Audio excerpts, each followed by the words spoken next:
Straight to bad with it? Yeah, straight to bad. Gregor, first game, big game. Sorry. What do you... Beaten them twice already, but 3 in a row? Well, we know what a big challenge coming to Twickenham is. It had been how many years since 1983 since we'd won, and while we played really well 2 years ago, there weren't any supporters there that day, so we know this is a bigger challenge. We believe the team are ready for that challenge, the way we've evolved over the last couple of years since then, but in particular our games in autumn. But it'll be a big test for us, first game of the championship. Gregor, what are the common threads of where you've managed to hurt England previously and the success you've had against them? Probably a couple of things stand out: accuracy and belief. So the accuracy in 2018, especially our passing game was excellent that day. Defensively in the last 15 minutes, we held firm, and that probably gave us a belief to go in over the last 4 years with a game and a group of players that know that they can win if they play well. 2 years ago we were really accurate. You have to match England up front. If you can get an edge in that area, then even better. But I thought our pack performed really well 2 years ago, and they'll have to do that again in a couple of weeks' time. And could I ask you about Finn Smith, the conversations you'd had with him prior to this squad announcement? Yeah, we wish Finn all the best with his England career. He's an excellent young player. I spoke to him on a few occasions over the last 12 months, 18 months. He's got strong connections to the same club as I played for in the Borders. His granddad played for Gala in the Lions. Obviously his parents are Scottish, but he's brought up in England, and he had the option of committing to one of two countries. So it happens a lot with young players, and I'm sure he'll have a bright international future ahead of him. Hi Gregor, could I just ask you about a different out half, Ben Healy? Just tell us, when did he first come on your radar? About 2 years ago, he was speaking to Glasgow, or Glasgow was speaking to him, and I was asked by Glasgow to have a conversation with Ben, just to give him feedback on his game, talk about the types of player we look for in the Scotland team. He didn't sign for Glasgow then, but about 6 months ago, probably less than 6 months ago, 3 or 4 months ago, Edinburgh were speaking to him, and he came over to watch one of our internationals in November. I caught up with him the day before that international. I've spoken to him on a couple other occasions, giving him feedback on his game. So yeah, similar conversation that we have with players that are already in our squad, but obviously ones that are dual qualified, it's a little bit different until they commit, and then you have more conversations about their game. That obviously speaks volumes for how highly then you rate him. Like, how much do you think he can add to your squad? Yeah, he'll definitely add to the squad. He's a different type of player to the 10s we have in our squad. He's shown over the last 3 games he's played for Munster, so the Ulster game, the Lions game where he started, and even yesterday, that he's thriving in those big games, thriving in a challenging time for him, where he's made a commitment to another team and another country for another team for next season. He's a really good rugby player in terms of knowing the system, being connected. He's got a strong kicking game, and he has real physical potential, the way he obviously is built, both defensively and attacking. So yeah, he'll add depth to that position, but real competition for the 10s we have in our squad. Hi Gregor, just another 10. Finn Russell's back in the squad, came back in during the autumn. Are you happy with where he is, with where you are with him? And can I also, Jamie, you've played with him a lot, you've now captained him. What's it like? Is he a headstrong guy, is a difficult guy to deal with, or is it all sweetness and light? It's all sweetness and light. Finn was outstanding in the autumn, both in how he played. It was probably the best he's played for Scotland in maybe two or 3 years. It was a real high level against New Zealand, and an even better performance against Argentina. But he was great around the group, like he always is. He's very good to work with in a training week. He's now at a level of experience where he understands the game and what defences are going to do. Physically, he's in really good shape too. So he had a couple of weeks off, or a week off for Racing over Christmas. I think that'll help him during the Six Nations, because he does play a lot of rugby over in France. So yeah, he'll be looking forward to the championship like we are. Yeah, I'd echo what Gregor said. Like, he's not a controversial character. He's not a confrontational character in and around the group. He's a great person to have around. Great person for the young guys to learn off.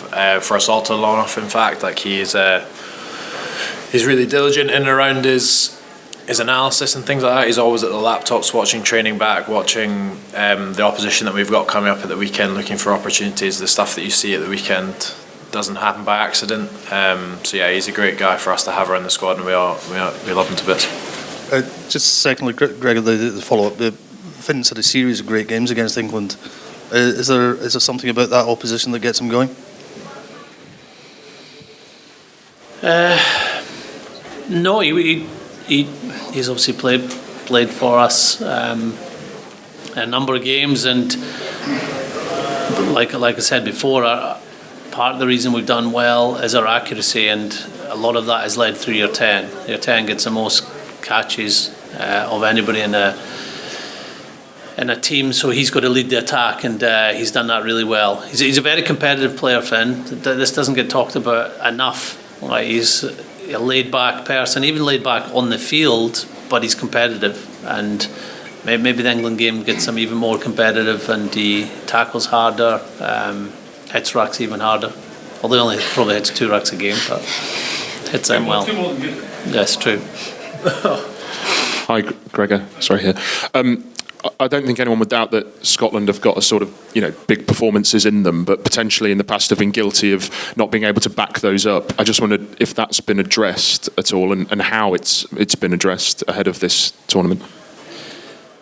Yeah, look, I suppose addressed. Yeah, it's been discussed, and it's certainly something we talk around, being more consistent. And consistent isn't just playing your best every week. It's making sure that when you don't play as well, you don't drop to a bad performance. And you're right, the last 2 Six Nations we've opened with victories, and we haven't followed them up in round 2. Now, the opposition have a big part to play in that, but 2 years ago we played well against Wales. We were obviously affected by a red card. Last year we didn't, down in Cardiff, and that's something we have to improve. We have to improve within games as well, when momentum goes away the opposition, how we keep our togetherness, emotional control, and knowing what the next solution is. And that's something that really encouraged me in the autumn. We went 14-0 down against New Zealand after 7 minutes, and then for the next 53 minutes we were 23-0 up on the scoreboard. So that takes a lot of calm and leadership from the players, and accuracy to get back and score those points. So how do you address that? Is it like a sports psychology thing? Is it a mentality thing? Or is it just an application thing and preparation? Well, the first thing is being aware of it, talking about it. So from a coaching point of view, our players, reviewing parts of the game with the leaders, with the whole group, occasionally with mental skills coach as well, having a focus and anchor for us. Being aware that things will go against you. Like, you don't just win a game once in the 60th minute you think you're done. Like, teams are going to come back at you. You're going to maybe go behind the scoreboard. So being calm, knowing what the next job is. You can't always replicate that in training. Like, training is training. You might put in certain scenarios to say, you're 3 points down here, what do you do? I think people know there's still a falseness around that. It's dealing with it in the games. And our players did that really well in the autumn.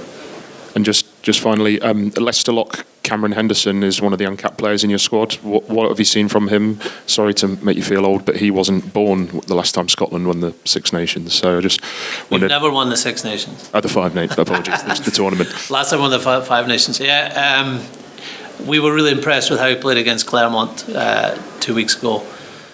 Leading the line out, defending really well, backed it up at the weekend too. He was someone that came into our squad for the summer tour that never happened in 2021 or 2020, I can't remember now, 2020. 21, whenever COVID was. And he's had to come back from an ACL injury.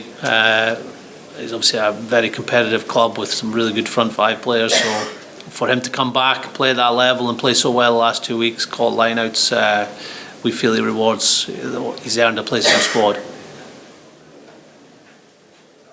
Gregor, morning. A question for both you and for Jamie. The journey that Scotland Rugby has made from hope to expectation. Could you just talk about that a little bit? As you say, 83 to I think 2017 or whatever, you hadn't won at Twickenham, and then you had a very good run in the Calcutta Cup fixture since then. Can you just talk about the way that Scotland Rugby as a group has found this confidence to believe in themselves that they can deliver consistently at this level? Yeah, and I think you nailed it with hope to expectation. I really believe our supporters come to our games, whether it's home or away, believing that we can win, not just hoping. Expectation brings more demands, more responsibility. I suppose criticism when you don't reach those levels, but we've got to take that on board. We'd much rather prefer our supporters coming to games expecting a win than hoping, and that has been the case. And look, you're not going to win all the time, and when you see the supporters staying at the end of the New Zealand game, an hour and a half after final whistle, waiting for the players after a defeat, it shows how well the players have connected with the supporters over the last few years, and how much they drive us forward as well. Yeah, I mean, I'd echo that. I think growing up watching Scotland, it was often like hopefully, and for us now, we're confident that every game that we go into, that we're confident that we can win. So yeah, for us, it's kind of dealing with what comes along with that in terms of, like you say, the kind of expectation and potential scrutiny and criticism that comes with if you don't live up to those expectations. But yeah, I'll just echo what Gregor said, that we'd rather it would be that way, because it shows that that we have the nation behind us has belief in us, that we can play well and win games, and we'd rather it was like that than it was a one-off. Gregor, what is your opinion about French team? How do you explain they were unbeaten last year? Well, they're very strong. I use the word strong in terms of their physical side, but also their mental side. I think one of the biggest improvements France have made is their disciplined approach to the game. How they stay in games. I thought that the game against South Africa was maybe their best performance, that they had to stay in that game and in a really intense match and found a way to win. They've always had brilliant individuals, so people that could make something out of nothing, or maybe are really exceptional athletes, but they've put that together with a game plan that makes them harder to beat. So yeah, they're to not lose a game throughout the 2022 shows they're I know they're ranked number 2, but probably the best team in the world in form.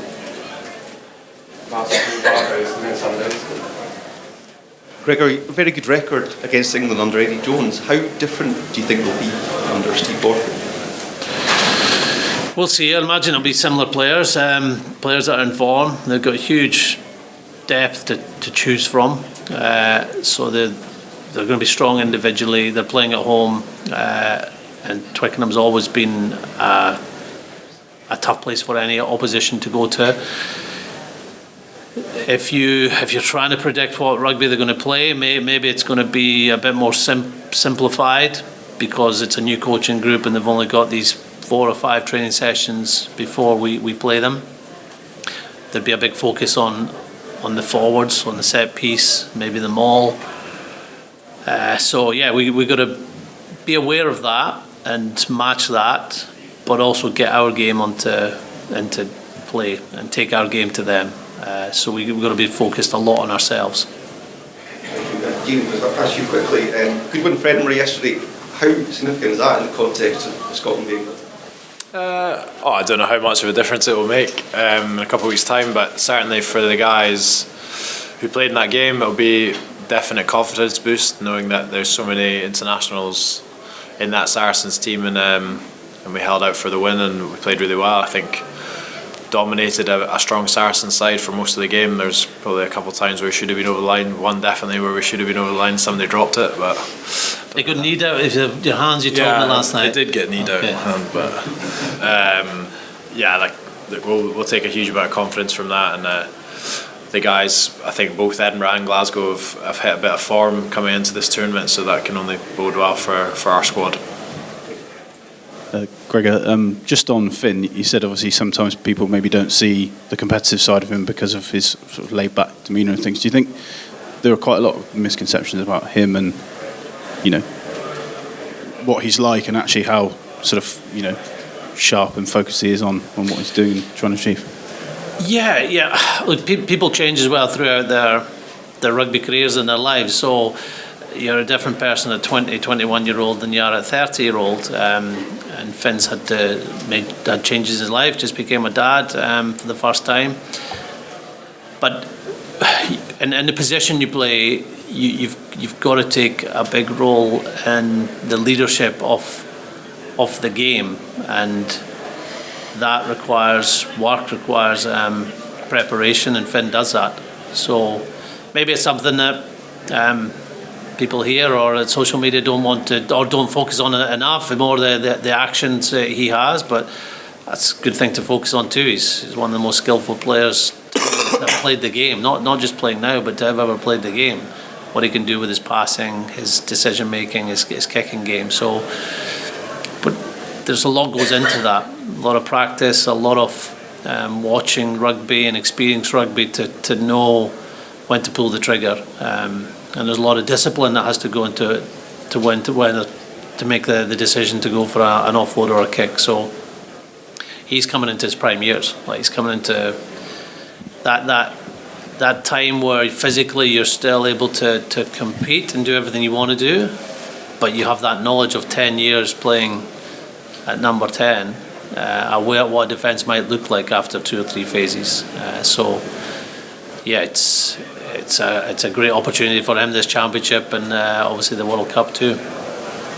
Sundays. Gregor, you've won the 5 nations, as you said, not the 6.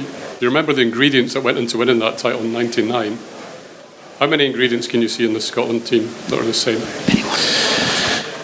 Well, you probably ask me again in a few weeks' time, because the ingredients are only there after you start playing. Like that year, we were losing after about 50, 60 minutes to Wales. The team that ended up playing the next 4 games only came about because a couple of injuries we got during that game. The momentum of that win in the first game when we beat Wales set us up for a great season. So momentum breeds confidence and belief. Obviously, if you win your first 2 games, you've got more chance of winning the tournament because you've got the points on the board. So that's why the opening round now in this new format with 2 games is so important to every team. If you can get through that with 2 wins, you're in a very, very good place. But even if you can get that with really good performances, 1 win, you're still got a chance of winning the championship. There's probably a myriad of reasons why Scotland haven't won a title since. But if you were to sum up or highlight 2 or 3, what would you choose? First one I would say is the opposition has improved a huge amount. Back in the 90s, you maybe have 1 or 2 teams that were playing well in the top 5 or 6 in the world. Now we've got 2 teams that are leading world rugby. So every team have improved in the north over the last 10 years. So even though we've improved and we've had some big results against Northern Hemisphere but also Southern Hemisphere opposition, the Six Nations is at a higher level than ever before. Us not building on wins. Like the big frustration was 2 years ago, where we were 17-3 up against Wales after beating England in the first round, and we didn't see that victory out. So that could have given us obviously an opportunity to go for the title that year. So you also need a bit of luck, and luck could be the injuries that you suffer or don't suffer. It could be a decision from a referee. Lots of factors, but you have to play well. You need your team to play well to have a chance, and do that over 5 games. Gregor, the atmosphere at Twickenham had sort of deteriorated by the end of the autumn as the results slipped away. What are you expecting? What kind of reception are you expecting next week with Steve Borthwick's first game, and what kind of reaction are you expecting from England's team with the start of a new era? We've always found Twickenham atmosphere intense, noisy. There's a lot of national pride before the game, like you get in every Six Nations game, but we feel that at Twickenham. So that's going to be there at the beginning of the game. How England play and how we play probably will have a factor on whether the atmosphere stays as raucous for the 80 minutes. But even if it is noisy, intimidating, then we've got to just keep our control, thrive in it too. Like there's the physical chaos and intensity of test matches that you prepare yourself for, and you've got to thrive in that arena. It's the same with the noise. Like if we really want to be the team that we believe we can be, then a noisy atmosphere is just another thing that we've got to take on. And what kind of game plan are you expecting from England? How do you prepare for a team that's got a new coach? You expect them to be easy on the eye or more pragmatic? We'll see. You would, if you're a betting man, you'd say it'll be similar to how Leicester have played under Steve and Kevin. They're the head coach and the defence coach, so they've got big roles in the team. But there's no games you can show to the players. This is what they did last game against South Africa, because different coaches. Well, maybe the players, but we know the players pretty well now, especially Edinburgh going up against Saracens this season. A lot of the players are familiar to us. We just got to adapt to whatever they throw at us. Our feeling is it won't be too expansive early on. It's a first game. Leicester have a big kick pressure philosophy, so if that's what they bring, then we've got to make sure that we deal with that, but also put our game in place.